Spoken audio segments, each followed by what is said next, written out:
Hi, I'm Christopher John Farley, a senior editor with the Wall Street Journal. I'm here with Jennifer Morrison, one of the stars of Once Upon a Time. Thanks a lot for joining us at the Wall Street Journal. Happy to be here.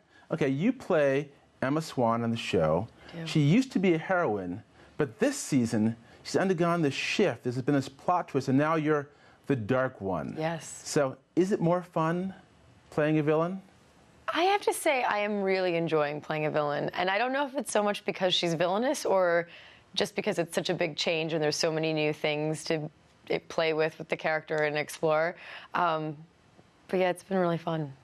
Now, of course, you've got a slightly different costume, changing the makeup, changing the hair. But as an actress, is there anything you're doing on the inside to sort of radiate a different kind of presence for that character? Her villainy is coming from the place that she's constantly dealing with the darkest parts of herself being exaggerated. So, you know, we all have a dark thought, or we all think, like, oh, God, this is terrible, or whatever, from moment to moment.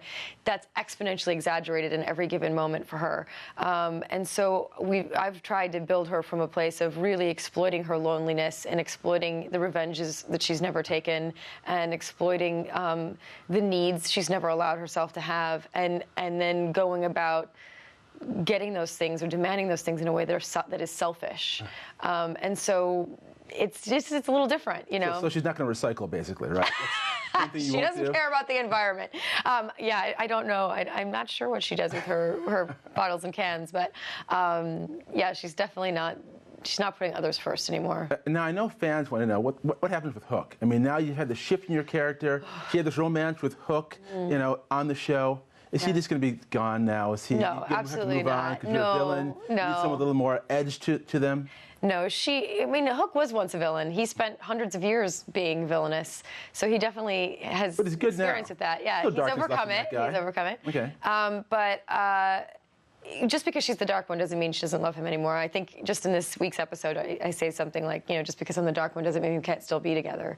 And she feels that way. And we're going to start to see that a lot of her selfishness and a lot of the things that she does, she is actually doing because of her love for Hook. It's not going to all start to line up and make sense right away. We'll see that slowly over time. But she definitely completely is devoted to her love to him, and that doesn't change because of her darkness. It's just her tactics change. Now, my 10-year-old daughter, who's also named Emma, watches the show, and one of her observations, which I thought was a really good one, is the fact that, you know, she doesn't really like Snow White and some of those early Disney movies because she feels like the women aren't strong enough. They're waiting for princes to save them. But on your show, the women seem to be much more active. And do you think that's the case? It's something you think about and the script writers think about in terms of when they're crafting the plot line for your characters? Yeah, I think they're very aware of that. I think that I think it's a great sign that your daughter feels that way. I think that's a good thing for the future, that she's thinking that way at 10 years old, and even noticing something like that.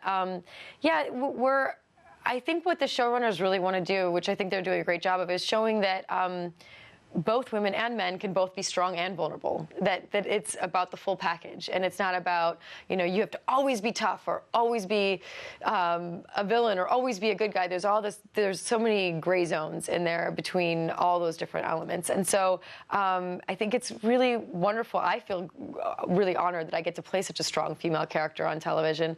But then I also love that they show the softer side to her as well, because I do consider myself a strong woman in real life, but I also get hurt and upset and have things that I'm vulnerable over as well, and I like the three-dimensionality of that, and so I think that they're doing a nice job of keeping all of that in consideration. Well, thanks a lot for coming to the Wall Street Journal. I appreciate it. Absolutely, my pleasure.